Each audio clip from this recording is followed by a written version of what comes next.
Lesbians have long been underrepresented in film and TV, and the creators behind this short film decided to do something about it. I got to sit down with the lead actors, the writers, and the director, and we talked about growing up without seeing yourself on screen, the absolute joy of finally changing that, and a fact about IVF access in the UK that blew my mind. Their film is called You and Me Makes Three, and by the end of this chat, you are going to be desperate to watch it.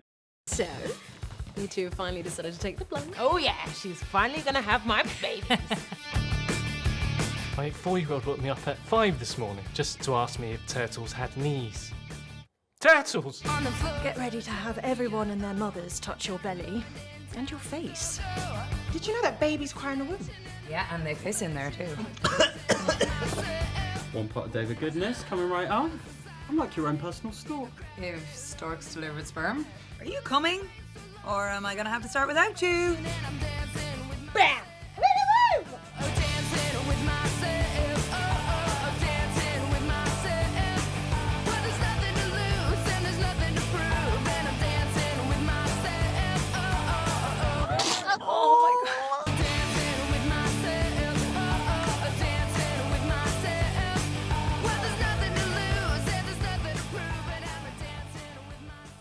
It's not always easy, even for people like us. Nigerians. Heterosexuals. I'm Danny and I play Amara. I'm Maria and I play Alana. I'm Emmalie and I'm the writer and director. I'm Hansof and I'm the writer and producer. When did you first realise that who you are or who you love might look different to what the world expects? Or when was the first moment that you really understood how much allyship matters? For me, it was when I was really young, like under 10. I was experimenting with friends who were girls and stuff like that. But at that time, I didn't know what it meant. Like, I didn't think, oh, I'm different. It wasn't until I think I got into middle school that I started to learn the terms, and I thought maybe I was bisexual because there was another bisexual girl in the school, and she was like, well, do you still like guys? And I was like, I mean, they're pretty. I mean, like, you know, it was at that time where, you know, sex wasn't really a thing. So it's not like I was going to go and have sex with a guy to figure it out. You know, it was just that when I was around a specific girl, I had like butterflies in my stomach and like whatever, but not really towards the guys. And then it wasn't until in high school when I was like, okay, I think the term is lesbian and I think that's what I am. It was around that time for me. For me, in terms of loving someone that's different, use that different. Sounds weird, but it's around the time of like George Floyd. And obviously there was a lot of things going on about blackness, and obviously I know about that. So that wasn't really like a thing for me to like delve into, because a lot of then white people were reading books about their whiteness and what that meant and privilege and all this sorts of stuff. For me, around that time is when I really started to find out and support my trans friends and my non-binary friends. And at first I had the ilk of like, oh, I don't need to divulge my pronouns because it's, you know, very clear and I don't need to do that. And a friend of mine was just like, yeah, but it's not about you. Actually, if we're all saying what our pronouns are, and then the person that needs to say their pronouns because they're not what society has told us it looks like, it just makes it a safer space for them to say that if we're all doing it. So it's not about you, it's about them. And I was like, oh, okay. And now I make a point that when I'm with my non-binary friends, I correct people, because I know wherever they go, they're always going to have to correct people when it's tiring or they don't want to or they've had enough. And I make a point of just pulling that person to the side and saying, oh, just so you know. And they're like, oh my gosh, I can't believe, like, you know, you didn't know, and that's fine, but I'm just letting you know so that going forward, you know. And then finding out that a lot, like quite a few of my friends were that way inclined, and I was just like, cool, all right, what can I do and how can I support that? Because again, I think when it's not your group that is being targeted, let's just say, it's harder sometimes for you to advocate for yourself than it is for you to advocate for someone else. I find it very easy for me to advocate for my other friends that people are just quite ignorant about or just have nothing aware about. And sometimes when it's me, I'm just like, oh, just leave it, it's fine. And my friend's like, no, I'm going to say something. So I like to do that for my friends as well. So yeah, that's when I...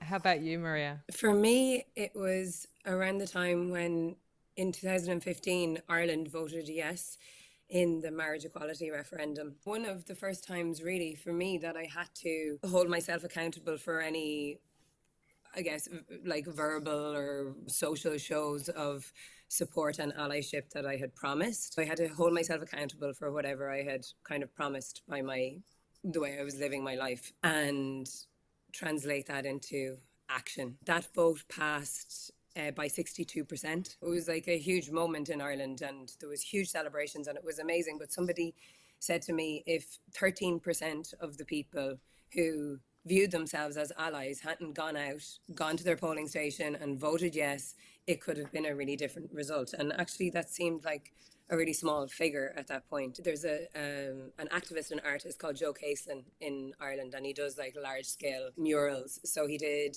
a few murals supporting the Yes campaign, so I was involved in some of them. And then just the conversations that I was having around that time with my family and my friends, strangers, and that really showed me the importance of true allyship.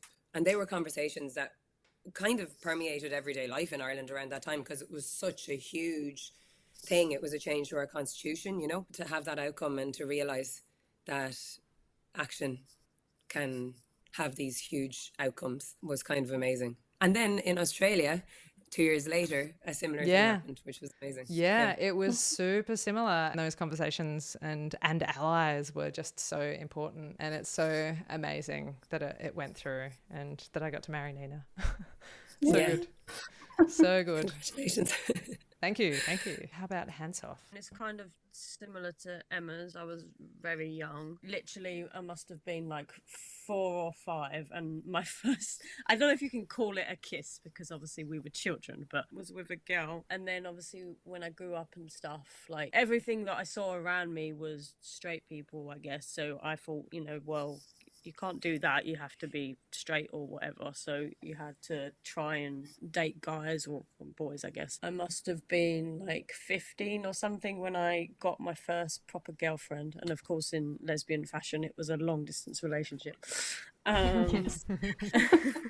Oh yeah. Yeah, Emma knows. Yeah. I also know.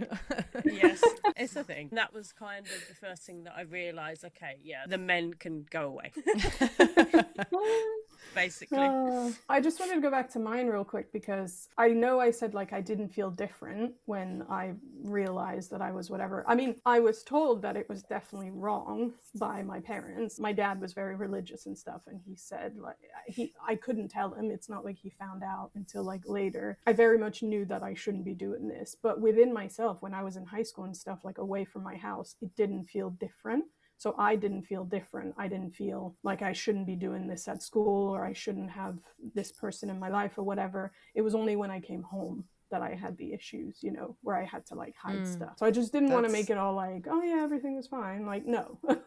I grew up in a super homophobic evangelical church. So it was a very, very scary. I was a late blooming lesbian. I was like 23 when I came out, and I was like, I don't know if I'm gonna have a family after this, but I did. And now my family are like mega allies, which is amazing. That's obviously not the story for so many people. Amazing. But that was kind of similar with my mum as well, because she's, well, I mean, I guess Christianity is different depending on what country you're in and stuff, but yeah, she was like she is a proper full-on Christian. So when I came out to her when I was like 15, 16 or whatever, it was a bit difficult, and it was probably a bit of a shock to her, but now she's like the most supportive, loving, like she's my number one fan. She's watched the film about 500 times. Oh, that's so I know. What was everyone's experience of LGBTQIA plus representation in like film or TV? Was there anything that existed that helped make you feel normal, I guess? For me, I was too young at the time to kind of understand the lifestyle, but obviously the L word was a big thing at the time. But when I was in high school, it was South of Nowhere. Like South of Nowhere was quite big for me. It was a TV show. Actually, to be honest, you know what? It was probably Buffy, which was Willow. I remember having to go in the basement and watch it. I wasn't allowed to watch that because of Jesus. Because of Jesus? Oh no. Yeah, I wasn't allowed to watch any of that kind of thing. I probably wouldn't have been allowed, but that's why I went to the basement. Yeah, reasonable. I went to my basement to watch it. No, I think it was the Buffy storyline, because I can't remember anything before that, but obviously stuff did come out after that. What else could there be? Bend It Like Beckham. I love Bend It Like love Beckham. I think that made a lot of wasn't- people No, I think realize I- they were lesbians, that one. Yes, I think so too. It wasn't gay actually. enough though. I Yeah. feel like things only got gay enough recently. The first They time just I teased ever us. saw a same-sex couple on TV was like when I was in my 20s. And it was a scandalous thing. It wasn't like the beautiful, joyful story that you all have created. It was like always like the problem. The problem is that this person is queer, or they're the villain, or the seductress. There's a show in the UK called EastEnders, and I remember in the 90s there was a lesbian couple in that. Obviously, it was like the one. I went to a girls' school, so I was around it a lot. So I was just like, okay, I saw it a lot. But yeah, in terms of TV, that was the first time that I'd seen it. I don't even know if it was a conversation I needed to have with my parents, maybe because they just didn't think I needed to. But it was just like, that's cool. They're cute together. There was like storylines of people trying to tear them apart, or guys trying to date them, and they were just like, leave me alone. Like, it's just not what this is. So from what I remember, they weren't the villain per se, but I completely understand that. Yeah, there were a lot of shows that tried to make that a thing. I feel like lesbians was easier to deal with than gay men. Back then, it kind of swapped. It was all sexualized, basically. Yeah. And now it's swapped over. Now the men get sexualized, like heated rivalry and stuff, and then the women get nothing. And the women get nothing. I mean, to be fair, I was quite a big heated rivalry fan. Heated Well, I haven't rivalry watched is it, to be fair. no, it's amazing. But where's our version? So for Hansof and Emmalie, can you walk us through how the idea for You and Me Makes Three came about, and why did you both feel that this story needed to be told? So me and Emma have basically we basically just finished our first short film, The Date, which we made in 2018. It was about two women going on a date, very simple and sweet. Doing that and doing the festivals for that wasn't enough for my brain, so I started thinking of new films. I'd never seen anything like online or on the TV or whatever about two women having a baby or trying to have a baby or anything like that. I don't even think I'd seen gay men have adoption or anything like that either. Like, there was just nothing. Can I just say though that we don't want to say it never existed, because I'm fully aware of the storyline in the L Word with obviously Bet and Tina trying for a baby, and I think in Queer as Folk there might have been a story in there as well. I can't quite remember, but not as many stories as straight couples trying to have a baby. Exactly. Yeah. But we just want to make it very clear that we're not saying we're the first people to make this. Like, that's crazy. We just want to put it out there.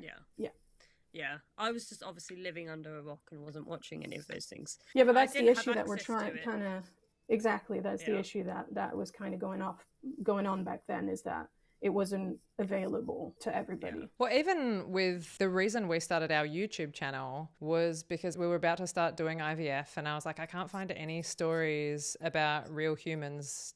Like, I know that they exist now. When we first started, I was like, where are they? All I'm finding is like doctors talking about what they do with their probes. And I was like, this is not making me feel very cozy about this whole thing. So that's why we started sharing it. But I mean, the more queer stories out there, the better. And the more stories about fertility and IVF and the road to family making, the better. Exactly. So we started writing this as a feature film. We never quite finished the feature, because then we started writing the short, because we thought, let's get it out. This story needs to be told regardless. The main reason that we started making films in general was just to get more positive, like, Sapphic stories out there on screen, because we were getting a bit tired of like what we were talking about before, like people dying, people getting, just the bad stuff to the lesbian like characters and stuff. We were like, okay, we're just going to continue making positive lesbian representation. And then with this film, we thought,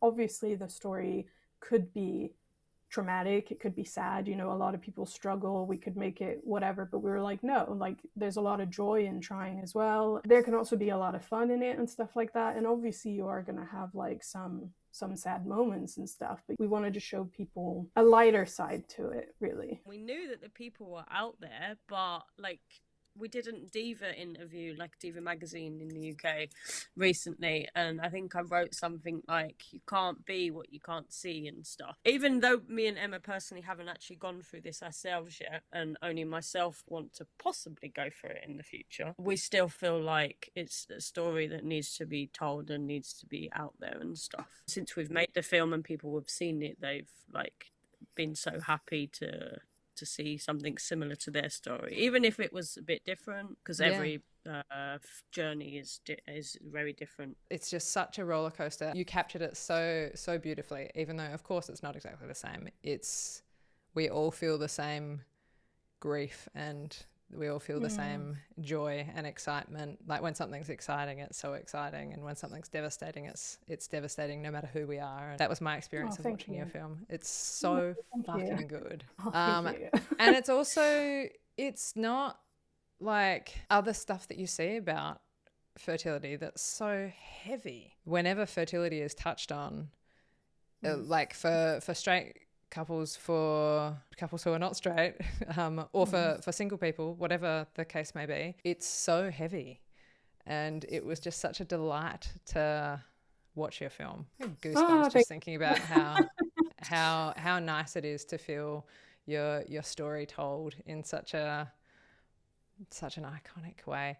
So for Danny and Marie, what was it that most excited both of you about your roles and about working on this project? There was so many things about this film that felt really serendipitous in my life, I suppose. Like, I was not even a year postpartum whenever I read this script first. And of course, it's different circumstances, but it's like that thing that you were saying, because this film is so well thought out and so specific, I suppose there's universality in that specificity, because you really feel what they're going through, and the characters are so detailed that it's so easy to get on board. So anyway, I read the script and I was kind of like, oh wow, it's a brilliant script. With casting and scheduling and then talking to Emmalie, everything kind of felt like it was meant to be. Like everything just kind of worked out in a way when you're doing a film in a different country and when there's scheduling clashes and things that it doesn't always. So there was something about that made me really excited for it, that like I was always supposed to do this film. I suppose what really excited me about doing it was to be playing characters where, yes, the journey is traumatic and has ups and downs and everything in different ways, but to be playing characters where I suppose the engine of the film comes from their mutual love and their mutual respect. To get to delve into that and to excavate something that was really positive was really exciting. And I think especially having a new baby, I didn't want to do a film that was going to be chaotic and dark and depressing and all of that kind of thing. So to get to explore something joyful was amazing. I suppose the other thing about this film, which really struck me when I read it first, and which I really think it comes across as well, is that yes, they want to have a baby, but the number one relationship is their relationship. And I think when people in general are trying to have a baby, often you lose sight of that and the baby becomes the thing. And then I often say to my husband as well, like, you know, like this relationship is the relationship. Like you have a baby and it's amazing, but like when they're 18, like they're gone and they're your whole world. And then what are you left with, you know? And I really felt in this film that, not what are you left with, that sounds so depressing, but I suppose the nurturing of the romantic relationship in this was something that was really beautiful and important, and to see a beacon of a relationship up there on the screen is really something I was excited about doing. Did you two know each other before this? Wow. No, I had seen Danny on screen, but apart from that, well, I'd seen you on the Zoom and I'd Googled you. Yeah. So I was like, who am I having sex with? Who's this? Yes, it's always good to Google who you're having sex with. I will just say, when they're 18, they're not going anywhere. They're still going No. to being like, What is it, I need like money. 27. I need, yeah. I need you. Just, I need your love. so you know, they'll never leave because I haven't. Good. So, for me, because I write scripts as well, and I love telling stories, and I love being in things that are funny but also have a message, because it's just like when you're laughing, you're learning. When I read this script, I was like, oh my gosh. And also Amara was quite like me. Like I remember I was saying to Hansof, because Amara has ADHD. So I was like, so explain to me what that's like, just so I can get a handle on things, so I understand. And when Hansof was telling me some of the traits or some things that she does, I was like, oh, I do that, but I just don't do it outwards. It's just all in here, but I don't do it, you know. So I was like, oh, and so I'd never played a character like that before. I like the fact that you saw a Black woman that her mum was supporting her on this journey, and they were Nigerian, and that's not always the case. So I thought that was beautiful that her mum was just like, yeah, I just want grandbabies. I don't care how you get them, just get them, which is very much a thing. Like just giving babies. And it was funny. It had the gentleness and the softness, as well as it had like the funny and then the unknown and the upset, and it just the emotional roller coaster and journey you went off, it just read really real. It didn't read like it was over the top. It didn't read like it was so subtle. It was just like that's how it is. And to contain that in 19 pages or however long that we had, I was just like, that's really cool. And even just for me as an actor, I'd never done a sex scene, and I was just like, I feel safe, my first sex scene being with a woman, and I'd never thought about it before, and I'd never vocalized or anything like that. And I spoke about it with my, you know, gay friends, their understanding, and they're going through it and their thoughts and all sorts of stuff. And I was just like, yeah, I want to, and again, being an ally, I was just like, yeah, I want to do something where I get to represent. And it just sounded like a lot of fun, and it sounded really sweet and really like, yeah, I think people will really understand this and really get this. I would love to be a part of it. At the beginning, obviously, I didn't know who it was going to be and things like that I was going to be playing against, but it just all worked out. Like, it was all great, and being on set was like so much fun. Like, I remember saying, like, if the film comes out as fun as it's been on set, we're gonna be fine. And then when the trailer came out, I was like, whoa, the trailer's really good. Oh, like, the film's gonna be good too. I remember when we had our Zoom together, because we had a Zoom first before we all met up, and I was just sitting there just being like, I've got to be in love with this woman. So I just studied your face, Maria. I was just like, I love her eyes. She's got a really nice smile. Because I had to find things that I would love you about. You know what I mean? You if you're going to do it properly, and we were supposed to be married for like 7 years. Was it that? 5 years? So I was like, so there's been time there. Obviously, we probably would have dated. Then having the whole, like, what was it about her that I saw that I liked? Or did she do something? Or did we like bump into each other and have a really weird interaction that was actually quite funny and I liked it? Like, thinking all of those things. I remember on rehearsal day, we had our intimacy coordinator, and we knew at some point we were going to have to kiss, because obviously we're going to have to do this thing. And everyone was being really polite and was just like, and then we'll do the kiss, but we'll do all this stuff and then we'll do the kiss. And then it got towards the end of the day, me and Maria were just like, can we just kiss? Can we just do it? So then it's done, and we do it. Everyone was just like softly, and it just started to become a thing. We were just like, let's just do it. Let's just do it, and then it's done. And yeah, it was great. And we talked about what our green zones, our red zones, our amber zones, and our yeses and nos, and our consent, and can we not. And then we just played about with the script. We met the other actors. Hansof was taking pictures of us throughout the day, and so we were just like laughing and joking. And then me and Maria had to take pictures so that we'd have pictures of us in the house. We'd have to be like hugging and like laughing, and it was like a really nice getting to know each other, but not even like our backstories and our histories, just our energies. And then Hansof and Emmalie just incredibly funny together and by themselves. So. Thank you very much. Yeah, I was gonna say rehearsal is like super important for me. Obviously, like it was the same with my second film, which is From A to Q. We were doing a crowdfunding campaign, and then at first, when you don't have your actors and stuff, you're just kind of telling people what the characters are going to be like and stuff. But then we cast our actors, and at that point, we were like, okay, we kind of need to show you guys as friends, because that was the story at the time, like friends to lovers type thing. So we went around Greenwich, and Hansof just did like a whole photo shoot of them, and it just got them to be really comfortable with each other, because it was like a whole day of them just actually becoming friends. I just think that's like super important, like the rehearsal, but like giving my actors time to like get to know each other and stuff. So I'm glad that we got to do at least a real day together. Yeah, and to get all that silly energy out, there was so much silliness that day, and I think that's always like a great thing for building relationships and chemistry. This was like an ensemble film in a sense. Like, it was obviously our leads, but they had friends and they had family, and so it was also important for the friends to feel like they were real friends. So on the same rehearsal day, we did obviously the rehearsing and stuff, reading the lines and things like that, but then they went out all together and did like a big photo shoot, and we're laughing and chatting and stuff. And I think that also made him more, I don't know, maybe a little bit more real in a sense. And then luckily your mother, Danny, your mother, Kemi. Well, not my real mother. But They yes. no, not your real mother, but in the film, they actually knew each other before, so that also helped a lot because they worked on the same show together. So good. So, what surprised you the most when you were researching the IVF and donor conception process? I found the stat that we found. Okay, let me just read it out quickly because people should know this. So basically, in England alone, female same-sex couples are often required to self-fund between 6 to 12 rounds of IUI, costing up to £25,000, just to prove infertility before they can access NHS-funded IVF. Meanwhile, heterosexual couples are typically only asked to show that they've been trying to conceive naturally for up to 2 years. So it could take way more than 2 years for us to prove. So that's the situation. Oh, and it's also a postcode lottery as well in England. So basically, if you live in London, you might get a completely different time to what you get in Newcastle or something. Which sucks.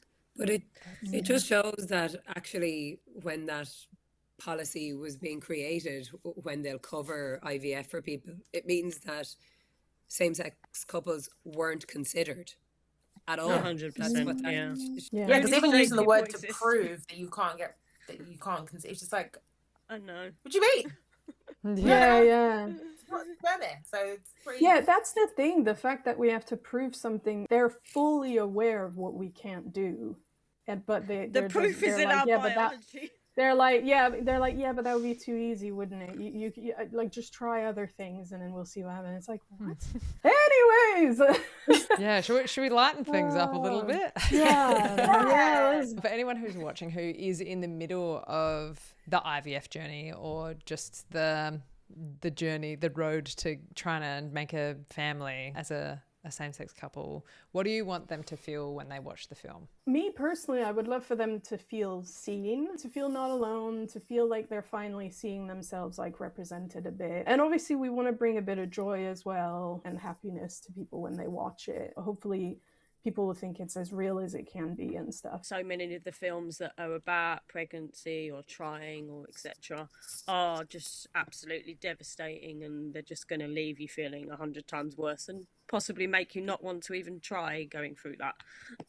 Whereas we hope our film makes you feel different and more positive and more hopeful. I was just going to say, I feel like it's a film like that you're not alone, because I'm sure a lot of couples going through it feel like they're alone, and actually you're not. There's loads really trying to make this work. So if the fact that someone's made a film about it, it's like, oh, well, there must be more than just us or just me and my friends that are trying it, because they've made a whole film about it that everybody, if it gets around the world, can see. That's been one of the great things that I've had about this, making this film and researching and all that stuff, is how many like families I've found out there. Because obviously when I came up with the idea, I didn't know anyone in real life, anyone on TV or whatever. And now I see on social media and stuff, so many people, like my favourite YouTubers, Rose and Rosie, they now have 2 children, and I grew up kind of watching them. So many others as well. So there is a massive community out there.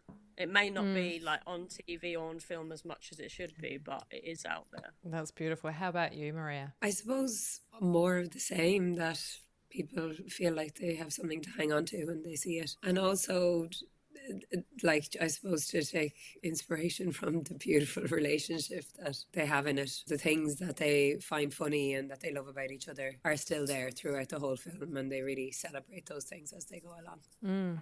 This is one's for Danny and Marie. What were the most challenging moments for you as actors, or the most fun? I've got a silly one.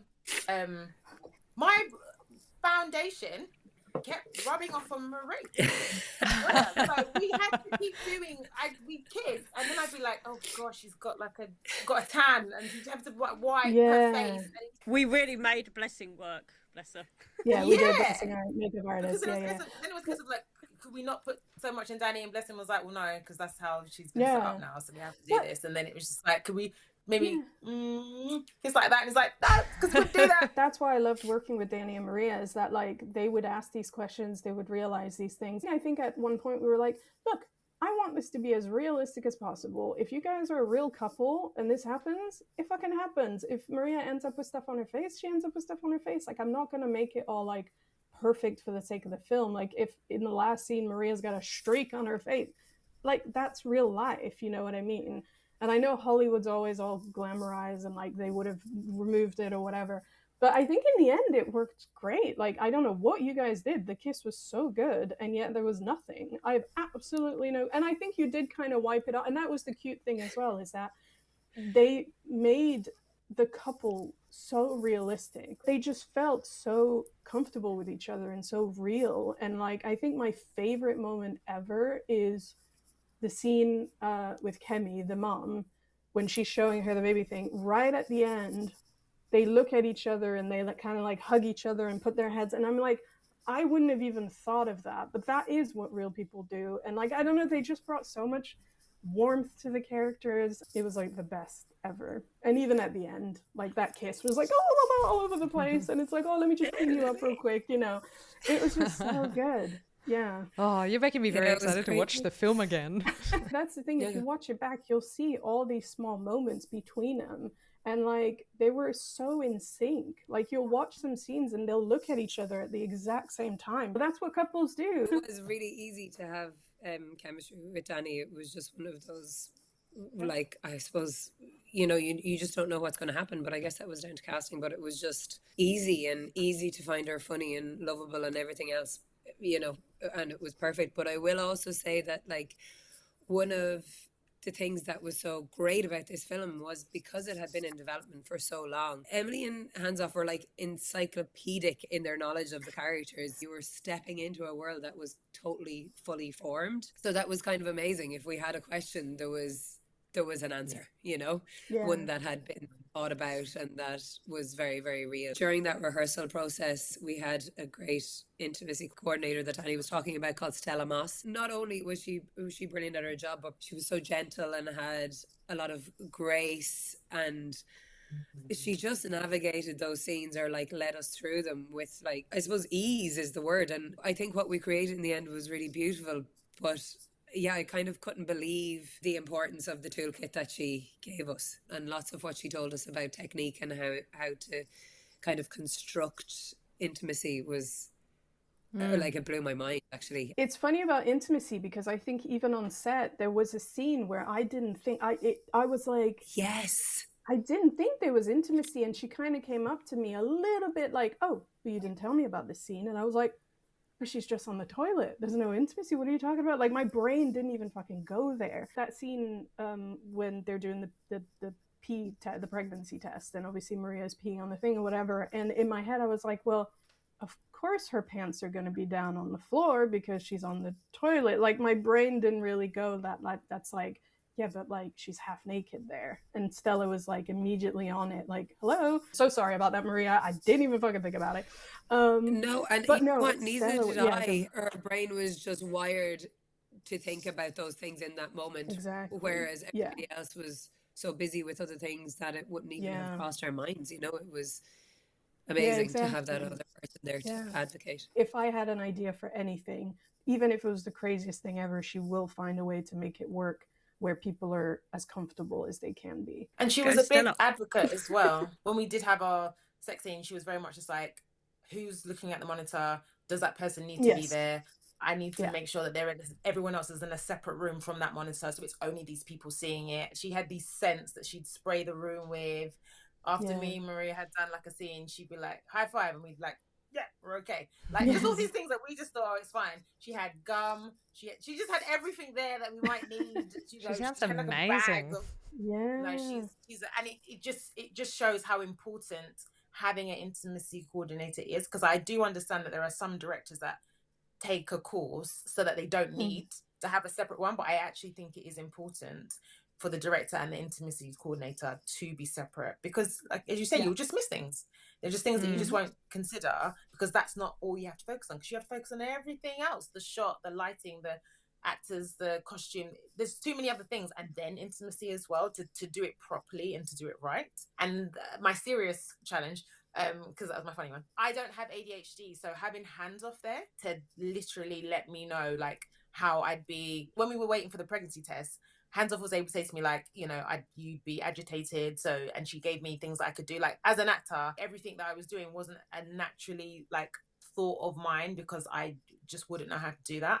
And it was great for Hansof to be there. And also, Hansof, you were really, like, I'm encouraging him, like, oh, I don't want to annoy you, but just this thing. And I was like, no, tell me. I need to know. Like, I want to get this right. I want to represent it properly. I don't want to do what I think someone in this moment would be like, no, tell me how you would be. And so that got me out of my head and thinking that I just had to be in it. Maria's character is quite like still and quite, you know, grounded. And then my character's kind of like a bit like excited all over the place. And like, how would that work then? Like, does one of us pull each other down to like ground us while the other one's like, come on, get excited, like, and how that plays and how that works. So that was really nice. And then just like the fact that this isn't a negative, but we were like, you know, running over time is always a thing. It's just, you run set, it's everything. But the beautiful thing about that was that everybody mucked in. Like there wasn't really anybody that was just like, it's this time, I have to leave. Everyone was like, you can have another hour. Okay, if it's another half an hour, let's do it. Because everyone wanted this film to be made and everyone wanted it to be the best that it could do. And not everyone's willing to do that. So that it was challenging to be behind, but it was beautiful that we just all came together and was just like, yep, whatever you need. Like, and thank you for doing that, and for everyone else, all the crew, all the rest of the cast and the crew. Seriously, I was going to say the thing about the ADHD is that I think if you watch it the first time, you might not subconsciously like realize that Amara has ADHD. But I think once you're told, you can go back and notice bits. Yeah, it was a big thing for me. Like, I only got my diagnosis and found out that women could even have ADHD just before we were writing the short script. Amara was kind of always a bit more like me, but like 100% more extroverted than how I'd actually like to be. I was like learning so much about it and like becoming a part of the community and stuff, and I'd always see them talking about how the only time it's ever shown is like in a negative way, or it's just boys basically, and just like so many people don't realize that women can have it and how differently it shows in women as well. And even with women, you've still got 3 different types. So Amara is much more a combined type, which is she will have the parts inside her head which are hyperactive, but she'll also physically show it as well. And it was just really important for me to kind of show that, even if it's not in your face. But I don't want it to be in your face, because then people are going to be like, well, no one's actually like that. But yeah. Do you feel like, hands off, when people who do have ADHD watch the film, that they will recognize themselves more easily than people who do not have ADHD? Like, I know Emmalie said people might not notice if they don't have ADHD. People that don't have it or whatever, on neurotypical or whatever, probably just think she's a bit hyper and excitable. But yeah, hopefully people with ADHD will see themselves a little bit in her and feel that famous word, seen again. If you don't see it, then you can't be it, you know, like you're not going to know. I only found out about it because a friend was also going through a similar thing. Without that, it would have been years, if not decades. If I'd just gone around my normal life without seeing it on TV or whatever, it could have been God knows how long. But so it really is important, like media and things, to talk about these things, because otherwise you just don't know. What was the feeling the first time you sat down and watched the film in full? The first time I watched it with Hansof and Emmalie and a friend of ours, and I was just like, this is pressure, because they're there, and sorry.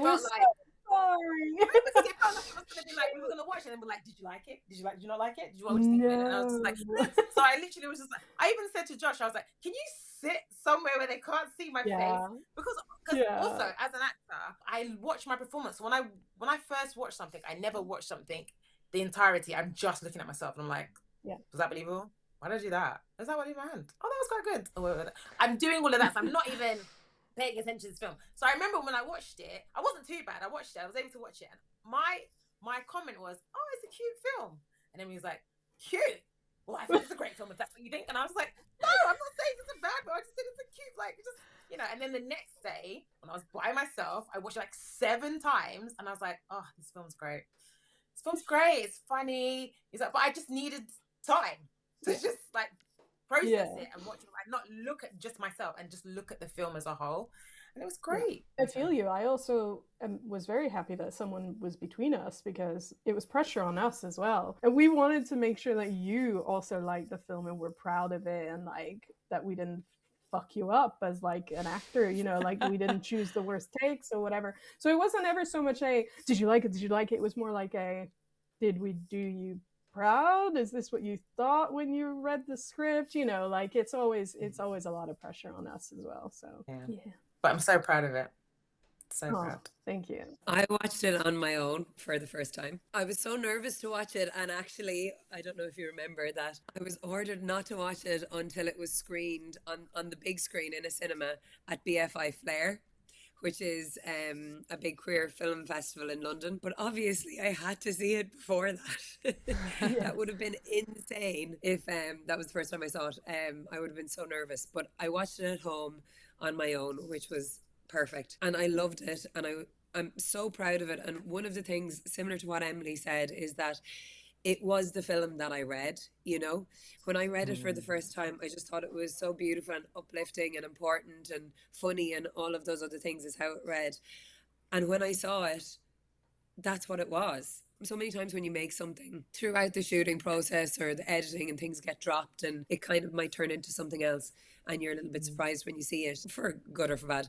But with this, I was like, yeah, there it is. That's it.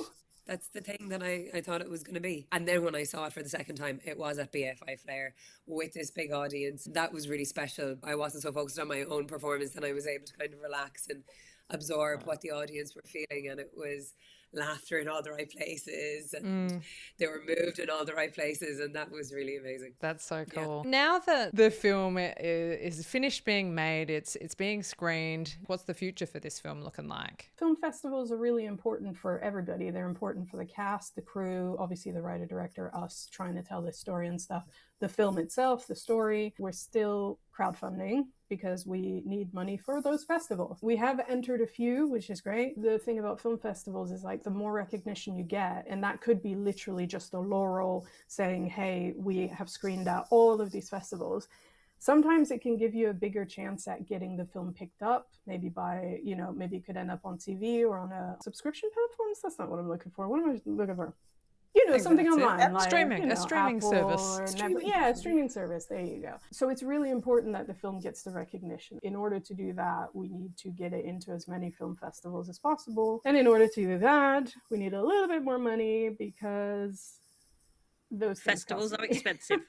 Festivals are expensive. So how can people support your film? If we get into said festivals, you could see it at festivals around the world. Hopefully there'll be a festival near you, but it is all down to how many festivals we can get into and in turn how many festivals we can actually submit to, which is why we still need some financial help through donations. We do have a crowdfunding campaign where people can grab perks. These perks are a little bit difficult because if you haven't seen the film, why would you want a poster of a film that you haven't seen? But they're there. You can get a poster of the film. It'll be a signed poster. You can get a copy of the script. And those will help us get into those festivals, which hopefully then means you can go and see it on the big screen. And then after a film festival run, which will be either next year or the year after, we will find a home for it. We will try really hard to get it on a streaming platform so that more people can see it, because that's really the aim, is to get as many eyes as possible on it. And also like sharing it as well, sharing the trailer, because again, if this is going to have a bigger life, whether that be a feature or that be a TV series, people need to know that people want to see it. You know, 100%. People can share and be like, this is more of what I want to see, this is the type of show that I want to see. Then they'll be like, okay, well, they're liking this, so maybe we could make this and see what we can do. And it just, you know, just progresses forward, because the audience is the client essentially, that these commissioners want to have their viewing figures and all this sorts of stuff. So if there's a community that's like, we want to see this and we want to see more of this, please, then So I'll link the crowdfunder, and I'll also link your Instagram down below in the description, because obviously the more people that follow it helps get the word out that people are a thing people are interested in. Our Instagram is You and Me Makes Free Film. We post all about our festivals in there, so if you are lucky to be in one of those places, we've got one coming up in Sofia in Bulgaria. We've got one in Rio in July, I think. and more to hopefully be announced.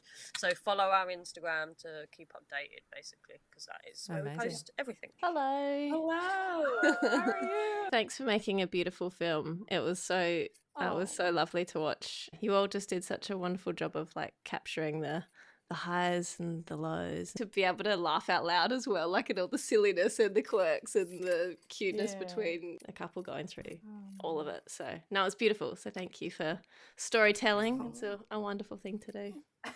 Yeah, I might put that bit in. With me in my pajamas. How dare you? They don't look like pajamas. They don't. They're nice. They're true. cozy. They're cozy. It looks like a smart, like checkered thing. My best pair.